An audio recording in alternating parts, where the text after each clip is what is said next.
আপনি কি জানেন রমজানের শেষ 10 দিন এমন এক সুবর্ণ সুযোগ যা গোটা বছর আর পাবেন না। এই 10 দিনের মধ্যে লুকিয়ে আছে এমন একটি রাত যে রাতের ইবাদত হাজার মাসের চেয়ে উত্তম, মানে 83 বছরেরও বেশি। কিন্তু অধিকাংশ মুসলিম এই 10 দিন হেলায় হারিয়ে ফেলে। আজকের এই ভিডিওতে জানুন রমজানের শেষ 10 দিনে ঠিক কি করবেন যাতে আপনার জীবন সম্পূর্ণ বদলে যায়। শেষ পর্যন্ত দেখুন। আসসালামু আলাইকুম ওয়া রাহমাতুল্লাহ। প্রিয় দর্শক, রমজানের শেষ 10 দিন, এই 10 দিন শুধু সাধারণ দিন নয়, এই 10 দিনের মধ্যে লুকিয়ে আছে লাইলাতুল কাদার, যে রাতকে আল্লাহ তাআলা হাজার মাসের চেয়ে উত্তম বলে ঘোষণা করেছেন। রাসূল সাল্লাল্লাহু আলাইহি ওয়াসাল্লাম যখন এই শেষ 10 দিন আসত, তখন তার ইবাদত দ্বিগুণ হয়ে যেত। তিনি রাত জাগতেন, পরিবারকে জাগিয়ে দিতেন, নিজের কোমর শক্ত করে বাঁধতেন, মানে পুরো প্রস্তুতি নিয়ে ইবাদতে লেগে যেতেন। আজকের এই ভিডিওতে আমি আপনাদের বলবো রমজানের শেষ 10 দিনে 10টি বিশেষ আমল, যা করলে আপনার জীবন সম্পূর্ণ বদলে যাবে ইনশাআল্লাহ। প্রথম আমল, ইতিকাফ করা। রাসূল সাল্লাল্লাহু আলাইহি ওয়াসাল্লাম প্রতি রমজানের শেষ 10 দিন মসজিদে ইতিকাফ করতেন। ইতিকাফ মানে মসজিদে অবস্থান করা, দুনিয়ার সব কাজ ছেড়ে শুধু আল্লাহর ইবাদতে মশগুল থাকা। যদি পুরো 10 দিন ইতিকাফ করা সম্ভব না হয়, তাহলে শেষ 3 দিন করুন। যদি 3 দিনও না পারেন, তাহলে একদিন হলেও করুন। যদি মসজিদে থাকা সম্ভব না হয়, তাহলে বাসায় একটা নির্দিষ্ট জায়গায় ইবাদতে বসে যান। ফোন বন্ধ, টিভি বন্ধ, শুধু আল্লাহ আর আপনি। দ্বিতীয় আমল, রাত জাগা। শেষ 10 দিন চেষ্টা করুন রাত জাগতে, বিশেষ করে বিজোড় রাতগুলো, 21, 23, 25, 27, 29 তারিখের রাতগুলো। এই রাতগুলোতে লাইলাতুল কাদার হওয়ার সম্ভাবনা বেশি। হাদিসে এসেছে, রাসূল সাল্লাল্লাহু আলাইহি ওয়াসাল্লাম বলেছেন, তোমরা লাইলাতুল কাদার খোঁজো রমজানের শেষ দশকের বিজোড় রাতগুলোতে। রাত জাগার মানে এই না যে সারা রাত মোবাইল চালাবেন বা গল্প করবেন। রাত জাগার মানে হলো তাহাজ্জুদ পড়া, কুরআন তেলাওয়াত করা, দোয়া করা, ইস্তিগফার করা। তৃতীয় আমল, তাহাজ্জুদ নামাজ। রাতের শেষ তৃতীয়াংশে আল্লাহ তাআলা প্রথম আসমানে নেমে আসেন এবং বলেন, কে আছে দোয়া করার, আমি কবুল করব। কে আছে ক্ষমা চাওয়ার, আমি ক্ষমা করব। এই সময়টা মিস করবেন না। ফজরের আগে উঠুন, উজু করুন, 2 রাকাত হলেও তাহাজ্জুদ পড়ুন। যদি বেশি পারেন 8 রাকাত, 12 রাকাত পড়ুন। রাসূল সাল্লাল্লাহু আলাইহি ওয়াসাল্লাম এত বেশি তাহাজ্জুদ পড়তেন যে তার পা ফুলে যেত। আয়েশা রাদিয়াল্লাহু আনহা জিজ্ঞেস করলেন, আপনার তো সব গুনাহ মাফ, তবুও এত কষ্ট কেন? তিনি বললেন, আমি কি কৃতজ্ঞ বান্দা হব না? চতুর্থ আমল, বেশি বেশি কুরআন তেলাওয়াত। রমজান হলো কুরআনের মাস। শেষ 10 দিনে চেষ্টা করুন বেশি বেশি কুরআন তেলাওয়াত করতে, কমপক্ষে 1 পারা করুন প্রতিদিন। জিবরিল আলাইহিস সালাম রমজানে প্রতি রাতে রাসূল সাল্লাল্লাহু আলাইহি ওয়াসাল্লামের সাথে পুরো কুরআন রিভিশন করতেন এবং জীবনের শেষ রমজানে 2 বার রিভিশন করেছিলেন। যদি আরবি পড়তে না পারেন, তাহলে বাংলা অনুবাদ পড়ুন, কুরআন বুঝে পড়ুন, আমল করার নিয়ত করুন।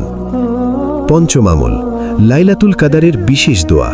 রাসূল সাল্লাল্লাহু আলাইহি ওয়াসাল্লাম আয়েশা রাদিয়াল্লাহু আনহাকে শিখিয়েছিলেন একটি বিশেষ দোয়া। তিনি বলেছিলেন, যদি লাইলাতুল কাদার পাও, এই দোয়া পড়বে। দোয়াটি হল, আল্লাহুম্মা ইন্নাকা আফুউন তুহিব্বুল আফওয়া ফাফু আন্নি। অর্থ, হে আল্লাহ, আপনি ক্ষমাশীল এবং ক্ষমা করতে ভালোবাসেন, তাই আমাকে ক্ষমা করে দিন। এই দোয়া শেষ 10 দিনে 1000 বার পড়ুন, বিশেষ করে বিজোড় রাতগুলোতে। ষষ্ঠ আমল, বেশি বেশি সাদকা করা। রমজানে সাদকার সোয়াব বহুগুণ বেড়ে যায়। শেষ 10 দিনে চেষ্টা করুন প্রতিদিন কিছু না কিছু সাদকা করতে, যত ছোটই হোক।